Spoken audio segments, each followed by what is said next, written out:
Cette présentation est introductive aux interventions de la demi-journée Tech Port consacrée au bien-être du porc et concerne leurs besoins comportementaux. Le premier mot sur lequel je voudrais attirer l'attention est celui de besoin. C'est quoi un besoin? L'ANSES en 2018 définissait le besoin comme une exigence de survie et de qualité de vie. Si cette exigence n'est pas satisfaite, il s'ensuit un état de mal-être, de frustration, qui peut induire des perturbations comportementales et physiologiques et un accroissement du risque de maladie. Le bien-être du porc passe donc par la satisfaction des besoins comportementaux. Et dans cette présentation, je vais apporter quelques exemples sur la manière dont ces besoins sont considérés en élevage et d'autres où je partirai des capacités sensorielles et cognitives du porc à prendre en compte pour dessiner le bâtiment porcin. Sur certains points, enfin, je m'appuierai sur le projet rapport qui vous sera présenté dans une intervention suivante. Parmi les premiers besoins, la surface de logement est essentielle. Elle impacte sur le comportement, mais aussi sur les performances de production. Et à partir du poids et de la taille du porc, il est possible de calculer la surface individuelle minimale nécessaire pour qu'il se couche. Ce sont ces valeurs qui ont permis, par exemple, d'établir les surfaces minimales par animal. Donc ici, on peut proposer une équation pour calculer un besoin, ce qui est loin d'être le cas pour les autres paramètres. La surface par animal n'est pas non plus un élément suffisant pour comprendre la manière dont l'animal utilise son espace de vie.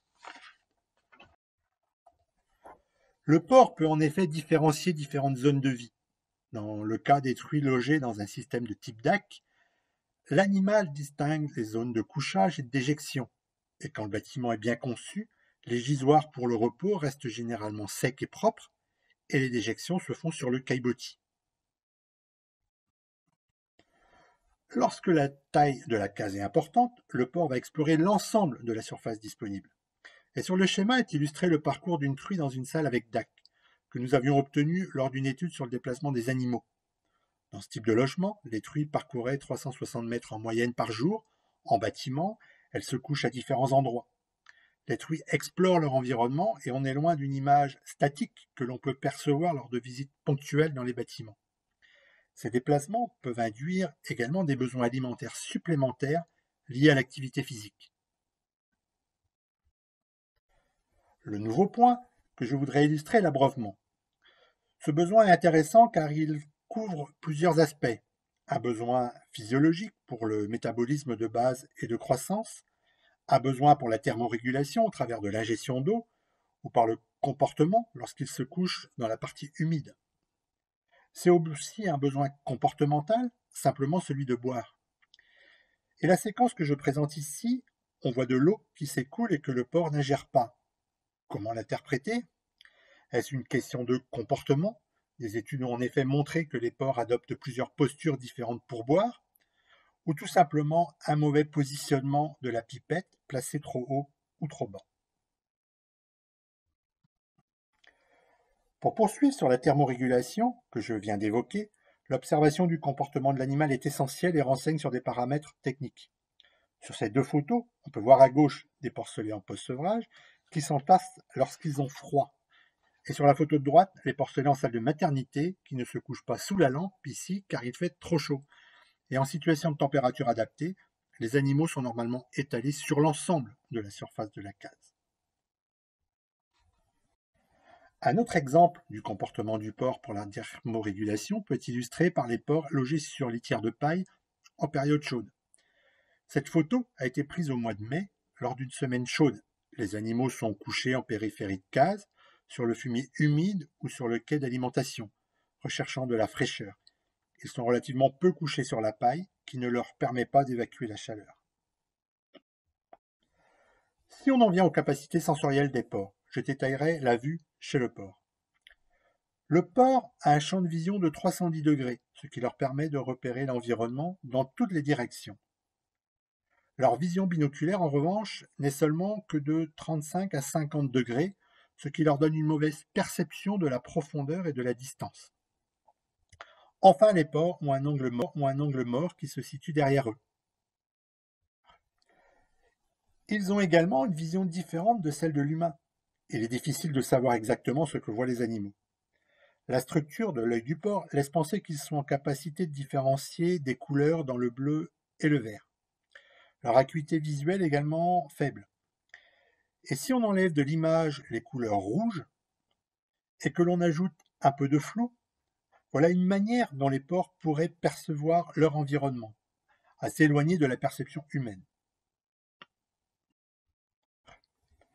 Ceci explique en partie la difficulté pour les porcs à changer de surface ou l'importance des contrastes, comme ici le passage de truies depuis un couloir extérieur très lumineux vers une salle de gestation sombre. Les truies bloquent à l'entrée de la salle avant de s'engager. La truie a besoin d'explorer le milieu avant d'entrer dans le bâtiment. Elle utilise généralement d'autres sens, tels que l'odorat et le toucher. Sur les autres capacités sensorielles, les porcs perçoivent des sons dans des fréquences comprises entre 42 et 40 000 Hz, contre 20 à 20 000 Hz pour l'humain. Les porcs perçoivent donc bien mieux que nous les sons aigus. L'odorat est le sens le plus développé chez le porc.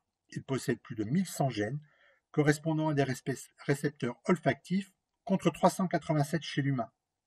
Les odeurs sont le principal moyen d'identification entre les porcs. Ils possèdent près de 20 000 papilles gustatives contre 9 000 chez l'homme. Ils sont en mesure de distinguer différents goûts et sont attirés par les goûts sucrés et rejettent les goûts amers.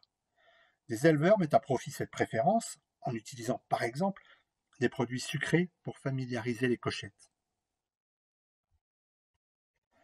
Un autre paramètre essentiel est le caractère sociable du porc. C'est une caractéristique de pratiquement tous les animaux domestiqués par l'homme. Si le porc n'avait pas été un animal sociable, il est peu probable qu'on pourrait observer ce type de rassemblement de truies, les unes couchées contre les autres sans agressivité. Des études en éthologie montrent que le porc est capable de distinguer ses congénères. La sociabilisation entre les animaux passe par des interactions qui commencent entre les jeunes porcelets. Parfois, le caractère sociable des porcs se manifeste également au travers de combats qui permettent à la hiérarchie de s'établir au sein du groupe, comme ici pour des truies gestantes à la station de Guernévé. On observe des combats également entre des porcelets lorsque les groupes sont constitués. La conduite des animaux des porcs est essentielle, non pas pour supprimer totalement, mais au moins réduire l'impact de ces combats. Soit au travers d'une sociabilisation précoce des porcelets par exemple, ou l'aménagement de zones de fuite. Lorsque le porc est élevé en extérieur ou sur litière, comme ici dans le bâtiment paillé de la station de Crécom, il peut exprimer un comportement de fouissage en remuant le substrat avec son groin. L'expression des comportements de fouissage et plus généralement de manipulation est un besoin comportemental important pour l'animal. En présence de matériaux de manipulation, le porc exprime de nombreux comportements dirigés vers les objets. J'ai repris ici les travaux de l'IFIP, où l'on voit que le porc mâche les matériaux, c'est le principal expression du comportement vers les matériaux, mais aussi les mord, les soulève, les flaire. Donc un répertoire comportemental varié et important. Et nous aurons l'occasion de revenir sur ces points lors des interventions suivantes. Le porc a également des capacités d'apprentissage élevées, ce qui implique qu'il a de la mémoire et que les événements qu'il va vivre à un moment donné, il va s'en rappeler. C'est cette capacité d'apprentissage qui est aussi exploitée dans l'élevage, par exemple lorsque la truie apprend l'utilisation du DAC. Avec ce mode d'alimentation, on va s'installer une période d'attente avant le démarrage de la séquence alimentaire et s'établir un ordre de passage dans les DAC. Nos réflexions d'aujourd'hui accompagnent la manière dont le bien-être est pris en compte. Il ne s'agit plus seulement de traiter la santé animale ou la capacité d'adaptation des animaux aux conditions de logement, comme cela a été le cas il y a encore quelques années. Depuis une dizaine d'années, le bien-être est traité au niveau scientifique au travers de l'état mental des animaux.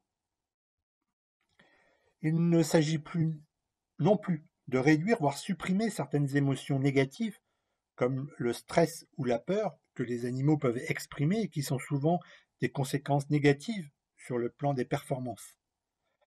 L'objectif est désormais de prendre en compte des émotions positives chez l'animal au travers des relations sociales et du comportement de jeu, par exemple. Par ces pratiques, l'éleveur participe fortement à la création et au renforcement de ces situations. Donc au travers de quelques exemples, mon objectif était de présenter quelques besoins comportementaux des ports et dans une perspective de construction de nouveaux bâtiments, l'objectif est aujourd'hui d'adapter et de les adapter aux besoins physiologiques et comportementaux des ports.